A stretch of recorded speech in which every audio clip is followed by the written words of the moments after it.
All right, Democrats now accusing Attorney General Jeff Sessions of stonewalling on allegations of Russian collusion. But our next guest says his strong testimony from yesterday will shoot that theory down.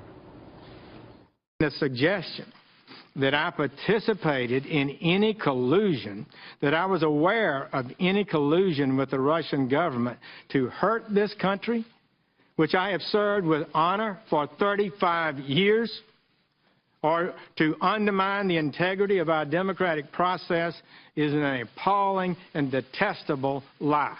This is a secret innuendo being leaked out there about me, and I don't appreciate it.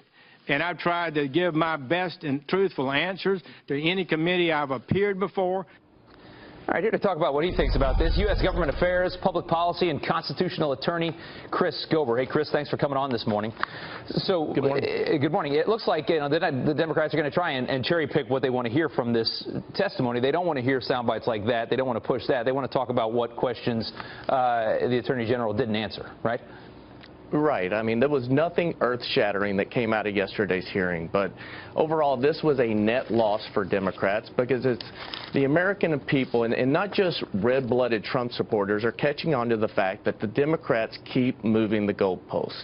I mean, first this was about collusion. Then Comey revealed that there's been no evidence of collusion.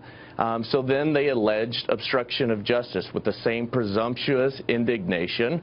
Then Comey's testimony didn't give them the silver bullet they were looking for. Now it's about Sessions stonewalling, and I'm sure that theory is going to be shot down, and so on and so on. I mean, to the point where the Democrat... Go into that stonewalling a little bit and talk about what they're trying to make of that. Right. So yesterday, Attorney General Sessions asserted the deliberative process privilege. This is not necessarily well known to the public out there. There's a number of privileges: attorney-client privilege, executive privilege, and this deliberative process privilege. This is not anything new. This was not something that the team concocted prior to these hearings. In fact, the Eric Holder and the Obama administration used the deliberative process privilege on many occasions. One was when President Obama appointed Richard Cordray as director of the Consumer Financial Protection Bureau in this questionable recess appointment. Yeah, let's not get into the weeds of all the stuff from the past, because we don't have a lot of time. But tell me about why would the Attorney General use that privilege if he didn't have anything to hide? Well, it's the president's and the administration's to assert.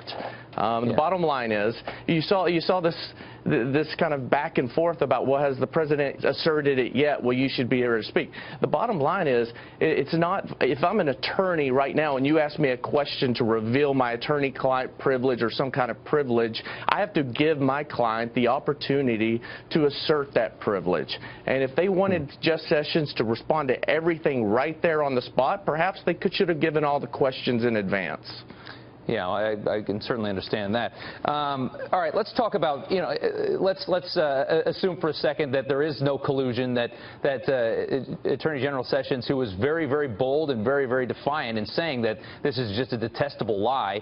If there is no collusion, and last night Brit Hume said that, the left doesn't even believe there is, that this is all just a play game to try and smear this administration, what does that do to the credibility of the Democrats?